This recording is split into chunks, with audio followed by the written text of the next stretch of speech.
What's up, guys? My name's Drove, and I'm back today with some more Minecraft and Reddit stories.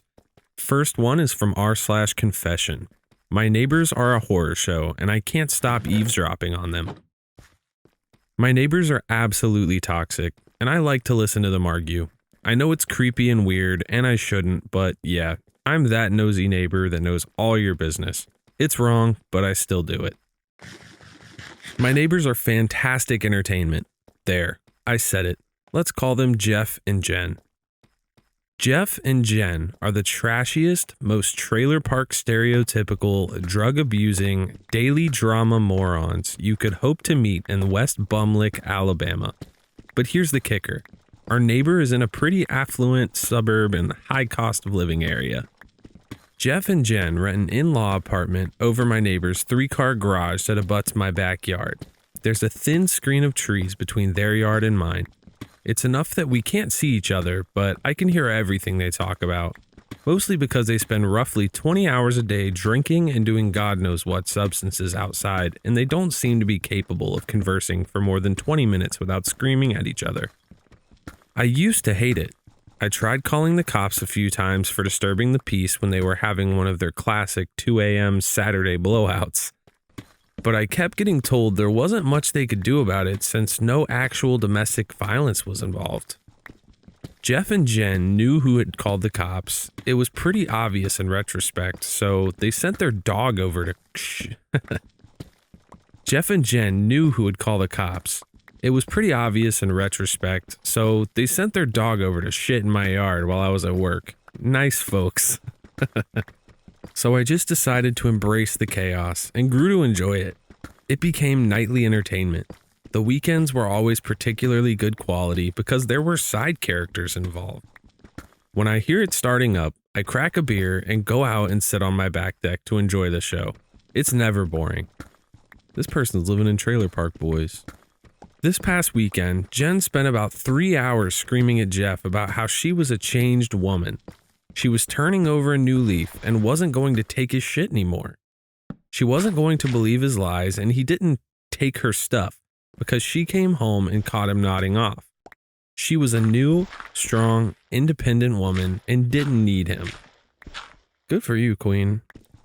Jeff countered with, "What are you talking about? I didn't take your stuff. I just drank a little. I'm fine." Jen threatened to leave, which apparently woke Jeff up a little, so he threatened to take the dog and go live with his mom. That's a power move, King. This went on for about 2 hours before I assume they found some more stuff because they both suddenly became very mellow and started planning how they wanted to cut down some trees on my property. This is such a toxic situation. I'm keeping an eye on that. But anyways, that's it. I'm a nosy neighbor and I like to sit outside and listen to the latest installment of my program. And before anyone says anything, yes, if it ever seems likely to escalate to violence, I will get law enforcement involved again. I'm nosy, not heartless. That's pretty funny. You know, this person could have easily have been a Karen about this and been on their ass, but you know, they're just enjoying the show. I think that's a good way to handle it, especially if it's not, they're not coming in contact with any needles, as long as they're not throwing needles in their yard and no violence, they're good. It's just funny. This next one's from r/entitled people. Karen demanded a manager over free books, got banned instead. I love these. I was at my favorite little bookstore cafe the other day, just enjoying a quiet cup of coffee when I witnessed one of the most entitled scenes ever. This woman, total Karen vibes from the moment she walked in, just marched straight to the book exchange shelf, grabbed 5 books, and headed for the door without even glancing at the counter. One of the workers, super polite guy, stopped her and said, "Hi, sorry, but the books are for exchange. Did you bring any to trade?" Karen rolled her eyes and said, "They're free, aren't they? That's what the sign says." He explained it clearly. It's an exchange, not a free-for-all, and people usually take one or leave a donation. That's when she exploded. Started ranting about false advertising, and how she was going to report them. Then came the magic words, "Get me your manager." The guy smiled and said, "I am the manager." Dead silence for a second. Then she doubled down, saying she was taking the books anyway and they could deal with the consequences. The manager calmly told her it would be considered theft and pointed to the security camera. Karen realized she was losing the crowd. I wasn't the only one watching and eventually slammed the books down, muttered something about quote-unquote book communists, and stormed out. The manager banned her on the spot. I left a tip in the jar and told him that was the best live entertainment I'd seen all week. I feel like Karens are losing in the world. Like there was a Karen uprising over the past couple years, but now they're just losing. Like this Karen clearly lost. Like first off, she's raising her voice in a bookstore cafe. Like you don't raise your voice in a place like that and then go in there and be like, yeah, I'm taking these books. Let me talk to your manager. Oh, I am the manager. Tough luck, buddy. This next one's from r/am I overreacting? Am I overreacting? My brother tried to shoot his shot with my wife while I was standing right there. My family came to visit from out of state. My wife and I offered to take my brother out for a much needed night on the town. He recently went through a really ugly divorce and we live in a major city known for its nightlife. The grandparents were available to watch the kids, so it seemed like the perfect opportunity. This was a big deal for us. It was only the second time we'd left our newborn overnight. My brother jumped at the chance. We started the night with dinner, and from there, things quickly went downhill. A show we wanted to see was sold out, so we ended up bar hopping. My brother started drinking way too fast, going full-on college binge mode. We tried to get him to slow down, but he's my older brother, so that was hopeless. He started getting loud and complaining that the girls here wouldn't date him. Dude's got no game. So we had to keep him moving from bar to bar. By the fourth bar, he was completely hammered and making awkward conversation with strangers, loudly complaining about how much he hated the place. My own social anxiety was through the roof. Then his attention turned to my wife. At first, it was just drunk flattery, the "you're so cool" type of stuff, but then he got comfortable enough to make a quote-unquote joke. "If you ever divorce my name, I'll be happy to be your next husband." Mind you, I was standing right there. I immediately shut down the comment as inappropriate, but I tried to leave him an out to be able to pass it off as a poorly chosen, inappropriate joke. And I tried to change the subject, but he wouldn't let it go and seemed to double down in that moment. Drunk people, man. Bad decisions. He literally started leaning over me and tried to make intense eye contact with her, repeating the same joke over and over. He even tried to restrain me despite the fact that I wasn't engaging with him at all physically. By the 7th or 8th time he said it, I wasn't thinking, this is a sad joke. I was thinking, I can't believe my brother is being such a total douchebag and trying to hit on my wife right now. It was clear my wife was horribly uncomfortable. She always used to like my brother in a brotherly way, but I think this permanently changed that relationship. The entire evening made me see the brother I used to look up to as a protector and father figure in a completely different light.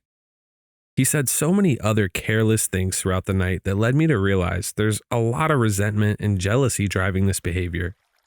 I'm now realizing that our relationship has seemingly changed too.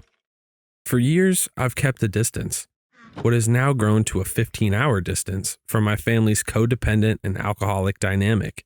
But while I am admittedly leaving out some backstory here, it seems my mom has been gaslighting my brother and keeping him out of therapy when he needs it most. All so she can revise the period of time when she was absent from our lives and keep control of the current family dynamic. Yeah, that is toxic. Yeah, dude, that's unfortunate, but you gotta cut those people off. Like, nobody needs that kind of negativity in their life, and that level of manipulation. I want to help my brother, but after that night, he's been completely standoffish. I'm now worried my family will somehow twist all of this to make me and my wife out to be the bad guys. This all just happened a couple of days ago, and my wife and I are still processing it. We haven't told anyone yet, partially out of a sense of obligation to help my brother conceal his shame. So far, we've chosen to, quote unquote, forgive and forget, publicly, but with enhanced boundaries. Am I overreacting or am I underreacting? Edit. A lot of people reading this story think I didn't intervene, and that's because I made the mistake of omitting the full detail. Sorry, but I got tired of reliving it on the first post. I immediately shut the comment down the first time he said it, and subsequently each time after. He was just hammered and kept being dismissive and trying to play it off as a joke. By the douchebag moment, my wife had left the immediate area, and I had a conversation with my brother about how he needed to stop immediately and that it would escalate if he did not. Eventually, I got through, and he apologized to me and stopped, but he never apologized directly to her, and that is indeed bullshit. My expectation was that it was coming down when we all saw each other the day after, and that didn't happen. In light of that, I do think my reaction was not strong enough in the moment. Bear in mind, this was all originally supposed to be a nice family visit with the kids. I could not abandon him, as this was in the middle of a major city. He was staying at a hotel an hour outside the city and would have likely ended up in jail or worse if I just left him there. This was an extreme outlier for his behavior. Drinking too much is typical, but not behaving like this. Normally, he's controlled in his behavior and fun, even when drunk. Typically, he would become quiet rather than weird like this if he'd had too much. Historically, he was always my closest brother, and that's why this came as a shock and was difficult to deal with in a moment where I was also impaired, but I did absolutely intervene. My wife was never alone with him at any point onward and was at a comfortable distance away from him until we could get home. He didn't present any imminent physical threat and wasn't staying in the same building or even the same town. Yeah, that sucks. I mean, I feel like alcohol can just do things like that to people, and that's not really him. Like, I mean, some people say it brings out true feelings, but who's to say? I don't know. All right, this next story is from Time I Messed Up. Time I messed up by going for a life-changing walk. Just a lot of stuff has steadily gone to hell for me. From a very strong 10-year career with borderline influencer status in my industry and running a free service mentoring people from underprivileged backgrounds to get them job ready in said industry, being a top author 2016 to 2018, etc., to being homeless and hopeless, living part-time in my car, part-time with my partner of 13 years at their parents' house since 2024. Haven't been able to find a way back up yet. So relationships with my partner's parents have dissolved, and recently I was told forcefully, to not be there anymore. With that, my partner said we are done because we can't realistically be together if we can't visit there. And I've dealt with substance usage issues since my doctor seemed to have profiled me as I fell from grace and began looking less like an upstanding member of society and more like someone to be skeptical of. So she eventually took me off my prescription that I've always relied on to function as a baseline human. And I then went to the black market to find it from other vendors. Oh man, this guy's just going down the wrong path. That's so sad. Luckily, I've been clean off of anything for a few weeks now. I'm a shell of a human, but at least I'm not risking topping it all off with a jail sentence. I got speeding tickets at the end of my affluent run that I haven't been able to pay yet, so I can't get my license back until they're paid. It's been suspended for over a year now. There is a driving job I could get if I had my license, so today, instead of just ugly crying and screaming into the void, I said F all that. I'm gonna make a plan. My plan was basically start walking, so a minimum wage job standing for many hours a day doesn't wreck me. Get my ID so I can get my social security card and get a basic job to pay for my tickets so I can get my license and then I can take the driving job.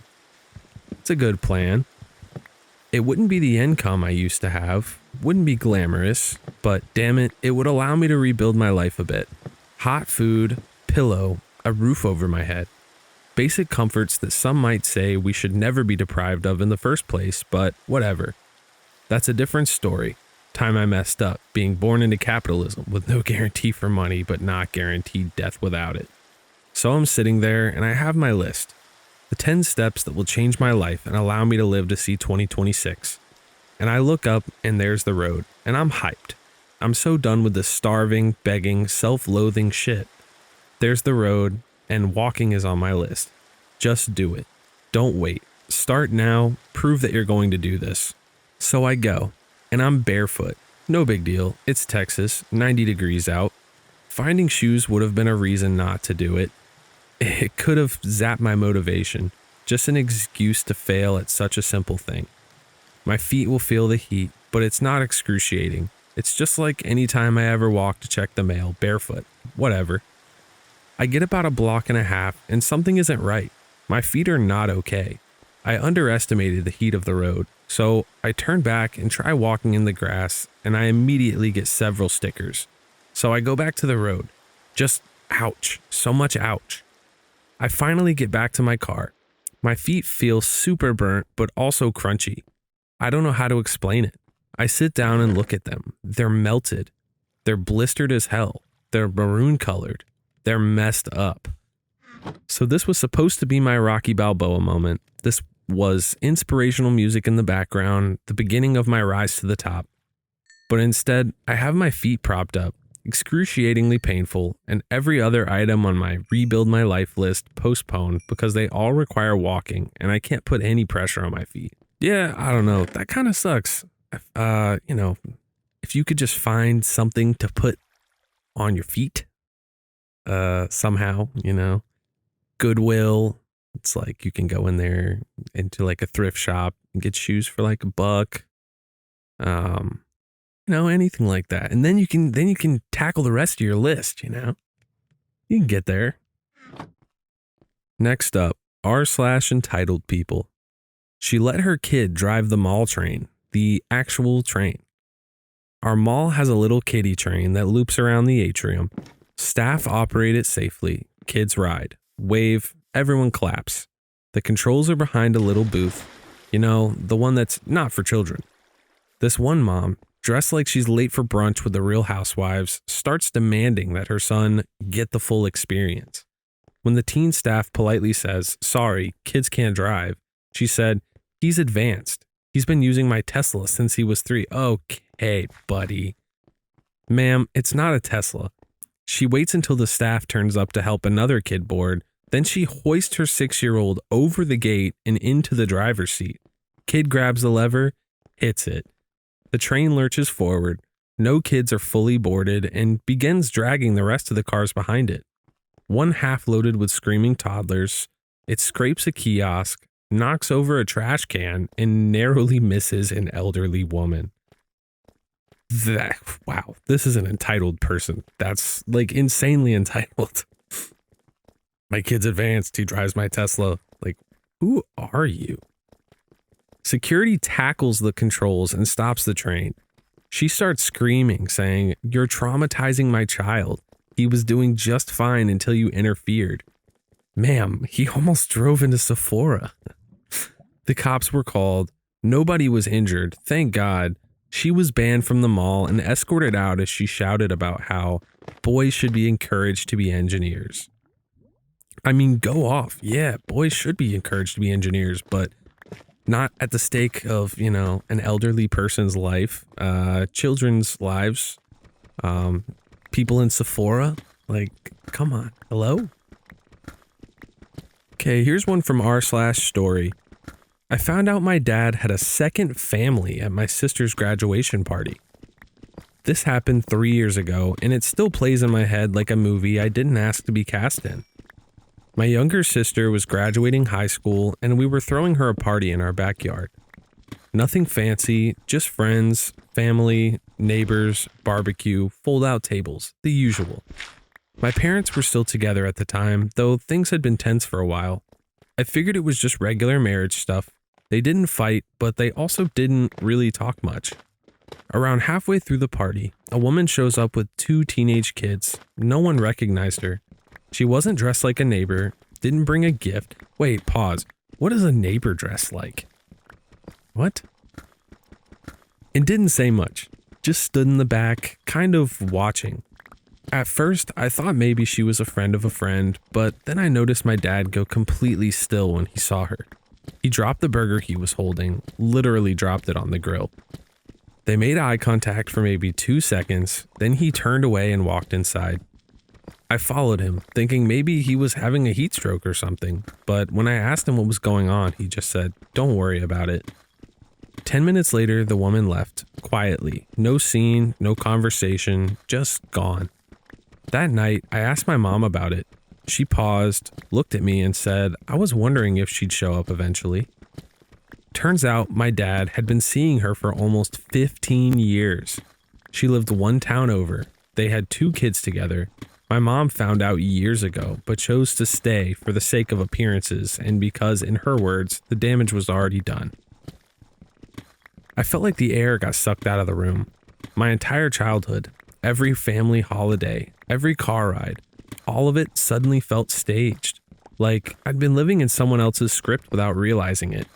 I've barely spoken to my dad since. He never apologized, never even brought it up, just acted like nothing changed. It's wild how you can grow up in a house with people and still not really know them. That's insane. I cannot imagine finding that out. Like your dad just secretly has another family. Like how does a person even have time for something like that? That's insane. This last one's from Am I the Asshole? I use a made-up wife to get out of things. So, I'm a gay man and I don't have a wife, obviously, but having an imaginary one comes in handy sometimes. Do you ever have door-to-door salesmen that won't take no for an answer? Someone on the phone that doesn't understand why you don't want their products, or you're trying to cancel a subscription and they don't want to let you cancel? Create a made-up wife that doesn't like whatever product or service you're trying to cancel. That's what I do. There's all this runaround nowadays where people don't want you to cancel and will say or do anything to stop you from doing it.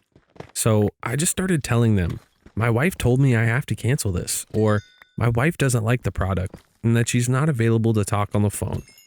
Or when there's something people want to drag me into that I don't want to go, sorry, wife says I can't go. The moment I do that, there are no more arguments. Everybody, no matter who it is, seems to understand that if the wife is unhappy, then there's nothing you could possibly do to change the situation. I find this deeply misogynistic, but also extremely useful. It makes getting rid of stuff so much easier when I'm standing there wearing a rainbow shirt. Am I the asshole? No, I get it. It's tough today in this world, like people trying to, like you said, people trying to sell you stuff. You know, the wife don't like it. End of story. Anyways, that's all the Minecraft and Reddit stories I have for you today. If you made it this far, thanks for watching. Hit the like button, subscribe. If you didn't like the video, don't like it. That's all. Peace.